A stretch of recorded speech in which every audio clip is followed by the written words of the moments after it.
Madam के बारे में कि नाच ना जाने आंगन टेढ़ा। ये कहना चाहते हैं कि कुछ हो नहीं रहा। मीटिंगें होती है, आज तक आप लोग पत्रकार छायाकर सब बंधु वहाँ होते हैं, कोई मीटिंग बता दो प्रॉपर चैनल चली है कि नहीं चली है। जो काम हो रहे हैं वो काम सिर्फ विधायक असीम गोयल के टेन्योर में ही हुए हैं। भाजपा और हरियाणा जनचेतना पार्टी में इन दिनों जुबानी जंग छिड़ी हुई है। लगातार दोनों दल विकास कार्यों को लेकर एक दूसरे के आमने सामने नजर आ रहे हैं। इसी बीच मेयर शक्ति रानी शर्मा द्वारा एक प्रेस नोट जारी कर विधायक पर तंज कसा, जिसके बाद आज senior deputy mayor Meena Dhingra की अगुवाई में बीजेपी पार्षदों ने मेयर के खिलाफ मोर्चा खोल दिया और सीनियर डिप्टी मेयर और भाजपा पार्षदों ने प्रेस कॉन्फ्रेंस कर मेयर को लेकर तीखे बयान दिए और कहा कि आज अगर शहर में विकास हो रहा है तो वह विधायक की बदौलत हो रहा है, जबकि खुद मेयर सिर्फ सुर्खियों में बने रहना चाहती है। भाजपा के पार्षद हितेश जैन ने शायरी भरे अंदाज में तंज कसा। मैडम, आज ये प्रेस कॉन्फ्रेंस बुलाई है जी, क्या विषय है, क्या कहेंगे?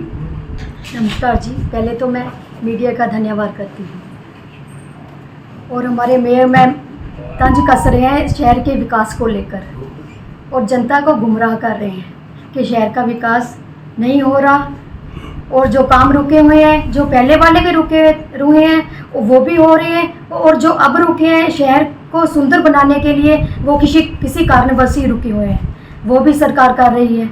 हमारे हम विधायक जी हैं, उनके ऑफिस में जो भी बड़ा या छोटा जो भी बंदा जाता है उनके काम हो ही रहे हैं और हमारे निगम में जो काम है वो भी जनता के हो रहे हैं। वो भी कोई भी बंदा ऐसा नहीं कह सकता कि हमारे काम नहीं हो रहे। कल जैसे मेयर मैडम ने अपने कुछ साथियों के साथ बैठ के प्रेस कॉन्फ्रेंस करी और अम्बाला के विधायक असीम गोयल के बारे में जो उन्होंने तंज कर से, मैं तो सबसे पहले ये कहना चाहता हूँ मेयर मैडम के बारे में कि नाच ना जाने आंगन टेढ़ा। उनको यही नहीं पता कि वो मेयर बन के क्या करना चाहती है और क्या करना चाहिए। उनको तो सिर्फ यही पता, वो ये कहना चाहते हैं कि कुछ हो नहीं रहा। मीटिंगें होती है, आज तक आप लोग पत्रकार छायाकर सब बंधु वहाँ होते हैं, कोई मीटिंग बता दो प्रॉपर चैनल चली है कि नहीं चली। ना तो एजेंडे लिए जाते हैं, एजेंडे डाले नहीं जाते, चूज करके एजेंडे उठाए जाते हैं। उसके बाद अपने सदस्यों का अपमान करा जाता है। क्या सदस्य अपमान करने के लिए बैठे हुए हैं वहाँ पे? पिछली मीटिंग में भी उन्होंने हमारे टोनी चौधरी के साथ, मन्नी के साथ, मेरे साथ बदतमीजी से बात करी, जिस करके हमने वो मीटिंग छोड़ी गई। और बात रही मुद्दों की, जब वो इलेक्शन लड़े थे उन्होंने कहा था 2000 नौकरी देके। भाई साहब, कहाँ से दे देंगे 2000 नौकरियाँ? मैडम से पूछा जाए। बनने के बाद उन्होंने अपने ऑफिस के बाद, मेरे ख्याल से आप सब ने नोट भी किया होगा, फार्म रखे थे, फार्म भराए थे। कहाँ गए उस फार्मों की नौकरियाँ? आप लोग इस बात को पूरा ध्यान से सोचे।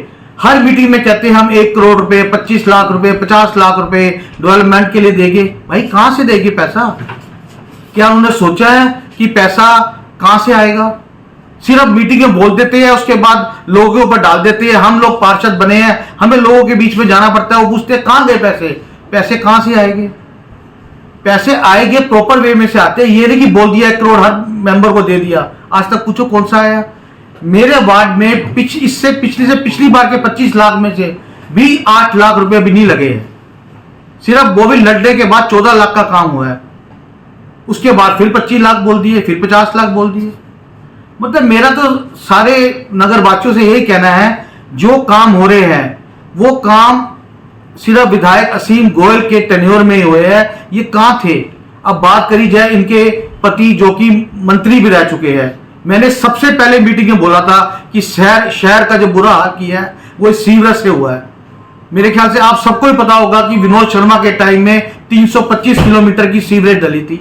आप लोग पूछो कि कितनी किलोमीटर चली है। मैंने सबसे पहली मीटिंग में सवाल किया था जब मुझे दबा दिया गया था मेरी बात को कि ये बात पुरानी है, इसको ना दिलो। इस करके ही हमारी शहर की सड़कें बैठ रही है। ये नासूर बन गया हमारे ऊपर। फिर भी हम पूरे दिलो जान से काम कर रहे हैं। सड़कों का सारा इतने बड़े बड़े प्रोजेक्ट लाए हैं। कोई प्रोजेक्ट होता है उसके ऊपर, ये जो हमने बात करी उन्होंने नौराना तालाब की, महावीर जैन पार्क की। अब ये देखो कि ये पार्क का जब बजट दिया गया था तो बजट था मेरे ख्याल से 6 करोड़ का, मैं अंदाजा बता रहा हूं। उसके बाद ये अनाउंस हुआ और एक शहर के बीच में इतनी सुंदर अच्छी जगह बन रही है, किसने देखी भी नहीं होगी। ठीक है जी, वो सरकार कोई पार्षद या एमएलए थोड़ा कहेगा कि ये प्रोजेक्ट इतने का है। प्रोजेक्ट तो अधिकारी बताते हैं, अधिकारियों ने बताया, उसका बजट बढ़ गया, बजट नाश हो रहा है, दोबारा बन रहा बजट, दोबारा काम हो जाएगा शुरू। ये बात कहने की ये काम कर दिए, करे नहीं है, पूरे नहीं हुए हैं, ये तो सबको पता क्या नहीं हुए। अंडर ब्रिज कितने बना दिए, शहर में निकासी का एक ही साधन था, आज 3-3, 4-4 अंडर ब्रिज बन के तैयार हो गए। मेरा तो ये बात कहना है कि सारा काम हो रहा है मैडम डेवलपमेंट के ऊपर नहीं, सिर्फ अपनी राजनीति बढ़ाने के लिए काम कर रही है। पैसा लेके आते हैं सरकार से और सारे काम विधायक जी के थ्रू हो रहे हैं और वो विधानसभा में मुद्दे उठा रहे हैं और वो पास हो रहे हैं, तभी तो इन्वॉल्वमेंट रहेगी उनकी। जो काम कराएगा उसी का नाम होगा ना। अब जैसे भी एनडीसी की समस्या है, आपको पता होगा पूरे हरियाणा में सिर्फ एकमात्र विधायक थे असीम गोयल जी, जिन्होंने विधानसभा में मुद्दा उठाया था। आज मुद्दे के उसके निर्णय के बाद आज पूरे अम्बाला में कैंप लगाए जा रहे हैं एनडीसी के, और मैं नाम लेता हूं जन चेतना वालों का, सिर्फ उन्होंने एक अपनी फोटो खिंचवानी है, उसके अलावा कुछ नहीं है। और जो कि विधायक जी रोजाना कैंप की हर एक चीज़ की रिपोर्ट ले रहे हैं, और जो जिनकी समस्या का है, आज भी हमारे पास 100 से 200 एप्लीकेशन अपने वार्ड के हैं, वो भी हम विधायक जी के सपुर्द कर रहे हैं। जो एनडीसी नहीं हो रही उसका भी समाधान हम शीघ्र कर रहे हैं। सर, एनडीसी किसकी देन है और क्या मतलब ये खत्म होगी समस्या या नहीं? देखिए, एनडीसी देन तो एक बहुत बढ़िया देन थी, हरियाणा सरकार की एक ऐसी देन थी भी कोई भी जैसे आम जनता अवैध रूप से प्लाट कट रहे हैं उनके चक्कर में ना फंसे, परंतु अधिकारियों ने इसका उल्टा मतलब निकाल के खसरा नंबर का बहाना लगा के आज गुमराह कर रहे हैं और जो पब्लिक को परेशानी का सामना करना पड़ रहा है, और जिसका हम समाधान जल्दी करवाएंगे।